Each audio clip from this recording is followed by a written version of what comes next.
I am in the absolutely glorious Belem, Portugal. It's incredibly beautiful here. It's shockingly beautiful. If you look way out into the distance, that way right there, that little dot in the distance, which is easier to see with the naked eye than in this camera, that is a Redeemer statue, just like they have in Brazil. So this place is incredible. Today we are going to talk about time management, in particularly using your time wisely at a professional level in a business environment. The number one cause of lost time for management in a business environment is going to be scope creep. Scope creep is when your scope of work gets larger but nothing else moves. So there's something in project management called the triple constraint. The triple constraint means that you have three aspects of a triangle. One is scope, one is the schedule, and one is your project budget. All three of those pull on the same piece of the triangle, and if any one of those moves one way, one of the other two or both of the other two have to give. If not, you have a problem with quality, because quality suffers when you add to the scope of work and you don't extend the schedule and you don't increase your budget. So all in all, when scope expands, you have to make sure so will your schedule, okay? That's scope creep. Scope creep means someone adds to your scope of work and doesn't extend the schedule or give you a lot more money so you can put more resources at it. That's the fundamental idea behind scope creep.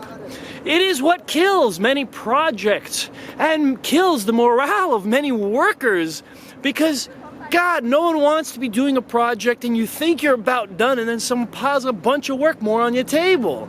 That just is like ruins the morale, you know? So scope creep is the one thing you want to avoid. The way to avoid it is not to decline the work, mind you. I'm not implying that. Hang on, gotta get out of the street. The way to avoid it is every time someone adds something to your scope, you require an extension on the schedule or more funds to be able to complete it by throwing resources at it, meaning hire more people to do whatever. Wow, it's getting dark here. I hope I'm not gonna be lost in the camera here, but I'm getting to a more lit place in a moment. Next thing to talk about, delegation. Most people try to take on way too much. It's so important that you delegate work if you're in a leadership position, and don't try to do everything yourself. I know everybody wants to be that person who's better at it than their employees. The reality is you might very well be better at it than your employees. I've seen that in many countless organizations where the leadership is much more qualified to do the work of the workers. But this is the reality. You can't do it all. You'll run out of time in the day. I just realized I'm reaching the end of the dock. I'm going to fall off if I go that way. I got to go around. Oops. It's beautiful here. Okay. This is a yacht dock. It's very beautiful. All right. So now you have to delegate work. It's important in a leadership role. If you don't know how to delegate, you are gonna end up drowning in your amount of work you got. I don't care what business you're doing. Very important you delegate work. The former mayor of New York, Michael Bloomberg, he attributes the success of his career to his ability to delegate wisely and hire the right people to do the job. He literally makes that the number one aspect that he attributes to his success. Mind you, this dude's a billionaire, okay? So when he tells you that's how you succeed, you listen. Okay, next thing, always do a financial assessment on whatever task you're gonna do and decide if it's really worth doing, okay? Because when someone tells you they need, I'm gonna throw a random meme out there, they need a TPS report. It comes from a movie if you haven't seen it. They need a TPS report. You have no interest in doing this.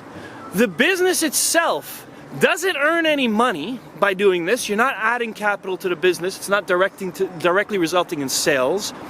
And it doesn't get you closer to the mission of your business. So if your mission of your business is to become the world's greatest, I don't know, here's a yacht charter, the world's greatest yacht charter, does that TPS report help you get there? Probably not.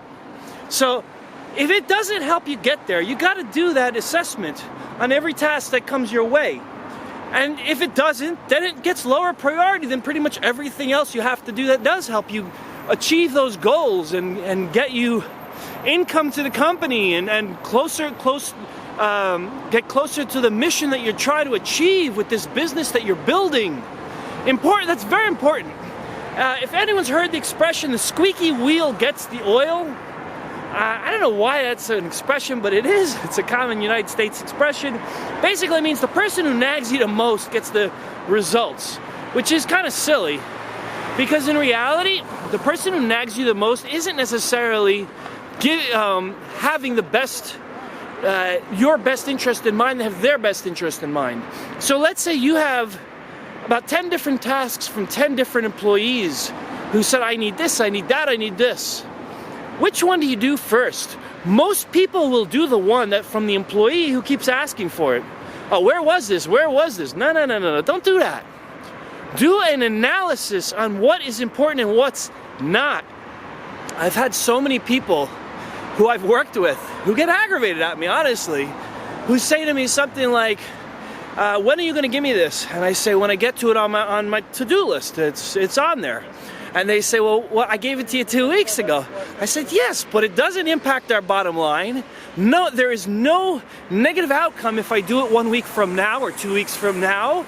It doesn't get us closer to our mission, and it doesn't make us money. Therefore, it's lower in the list than the other items. That aggravates the heck out of people, but it's totally logical. All right, so when people ask me for minutia items that they want done, it literally gets treated like a minutia item, because honestly, I don't buy into that. I don't buy into bureaucracy and doing all these little tasks. Sometimes you have to. If you do business in the United States, you have to file your taxes and all the incredibly bureaucratic minutia that goes with that.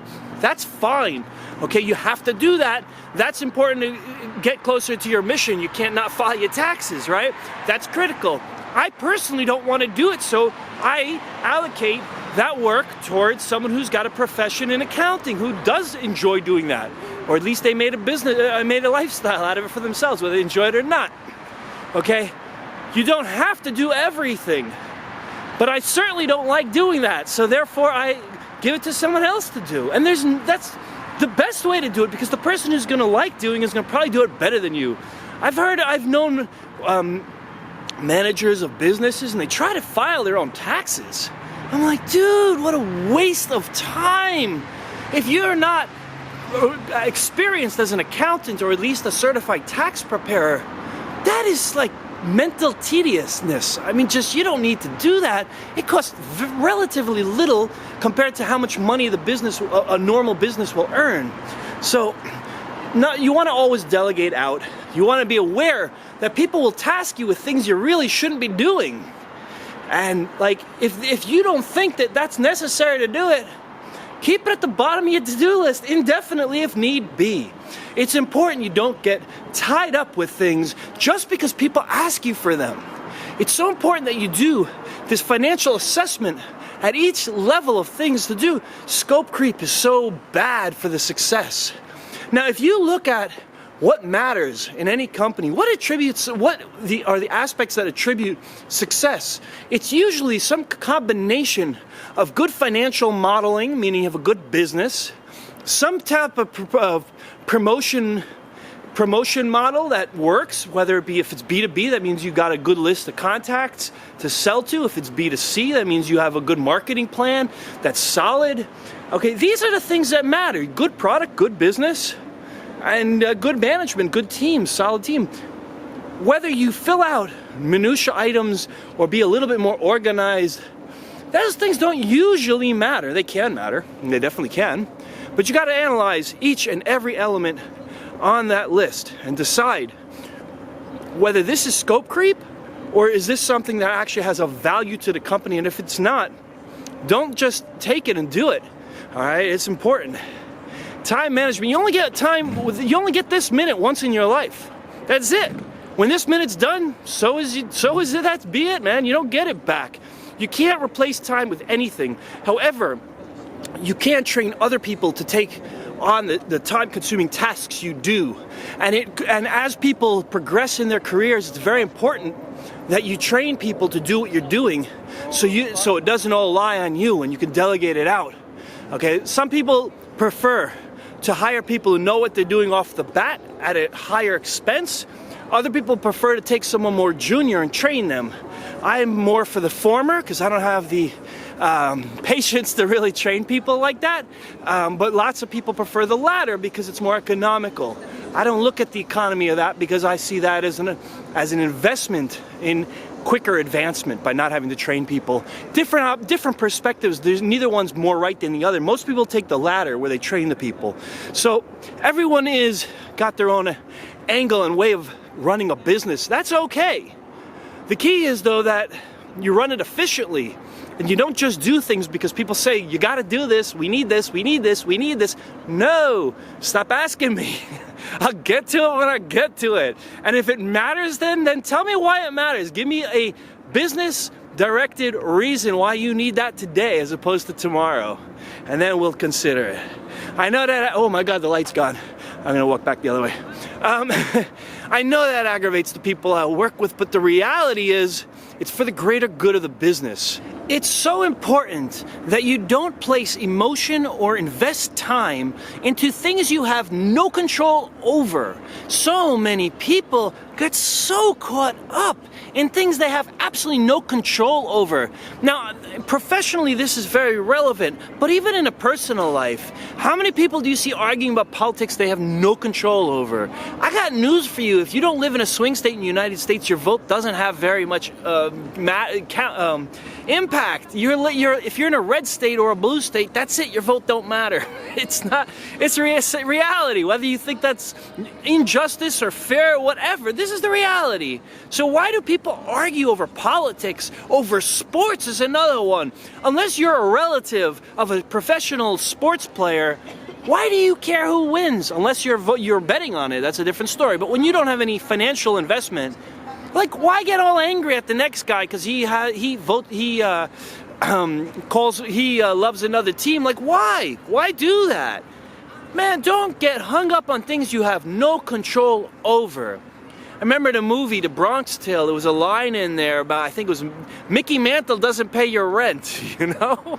Oh, God. I mean, that's so true. It's just not gonna, I mean, that movie had a little edge to that. But either way, you don't get caught up in things that you have no control over. If you can't do anything about it, don't invest emotion or time in it. Okay, maybe you find it fascinating as a hobby, that's fine, but when people sit there and argue with each other angrily and like fights break out at sports events all the time, like, that's nuts to me. Who cares? Dude, you're not controlling it. You can convince the other person, although you probably won't, and nothing will change.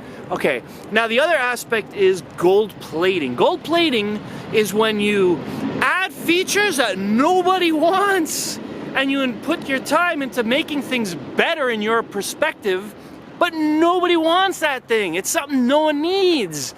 Don't gold plate, okay? That's important, and a lot of people do that, and particularly in the programming world, in computer programming. So many times you end up with a project where there are features nobody wants and no one will ever use, okay? That's called gold plating. If it wasn't requested by your client, don't start building it. If you don't have some end user who said, I need this, and a value proposition that says if we add this, we're going to increase our business or client retention or something beneficial to the mission of the company, don't add it. That's gold plating. So much time is lost gold plating. So much resources is lost gold plating. All right, by the way, check out behind me. It's incredible. That bridge behind me, I don't know if you could see it. Can you see it? Let's see. It's pretty dark. That bridge behind me, that is a duplicate of the Golden Gate Bridge in San Francisco. Seriously, it's beautiful. In the daytime, it looks just like it. All right, anyway, so be it. That's time management. All right, I'm about out of time. Go figure, eh? That's ironic. Okay, so thank you all for watching. I appreciate the time you spend, and particularly the time you spend watching my videos, because I know you don't get that time back. It's in a time investment in yourself learning from me, and I appreciate that you give me that honor to learn from me, because I believe everybody can learn from everybody else. It comes from Psalms, Mikolam de Hiskalti. It means from every teacher I have learned, and I appreciate your learning from me. Thank you so much for watching. Please like, share, and subscribe. Share away, whether you agree with me or not, please share it. See you in the next video. Thanks for watching. Belem, Portugal is amazing. You gotta come here. All right, see you in the next video. Bye. Yeah!